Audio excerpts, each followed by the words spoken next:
नमस्कार शेतकरी मित्रांनो मित्रांनो पाहुयात अहिल्यानगर जिल्ह्यातील महत्त्वाच्या अशा कृषी उत्पन्न बाजार समिती पारनेर येथील आजचे म्हणजे दिनांक 22 डिसेंबर 2024चे कांदा बाजार भाव। मित्रांनो आज पारनेर येथे एकूण 40,858 कांदा गोण्यांची आवक ही दाखल झाली होती।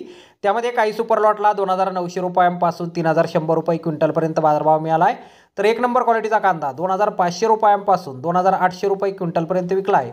दोन नंबर क्वालिटीचे कांदे 2,000 रुपयांपासून 2,400 रुपये क्विंटलपर्यंत विकलेत। तीन नंबर क्वालिटीच्या कांद्याला 1,300 रुपयांपासून 1,900 रुपये क्विंटलपर्यंत भाव मिळाला आहे। चार नंबर क्वालिटीचा कांदा 500 रुपयांपासून 1,200 रुपये क्विंटलपर्यंत विकला आहे आणि गोल्टा गोल्टी कांद्याला 1,500 रुपयांपासून 2,000 रुपये क्विंटलपर्यंत आज कृषी उत्पन्न बाजार समिती पारनेर येथे बाजारभाव हा मिळालेला आहे। तर धन्यवाद शेतकरी मित्रांनो, व्हिडिओ शेवटपर्यंत पाहिल्याबद्दल। व्हिडिओ आवडल्यास व्हिडिओला लाईक करा, शेअर करा, चॅनलला सबस्क्राईब करा। पुन्हा भेटू अशाच एका नवीन व्हिडिओमध्ये। जय जवान जय किसान।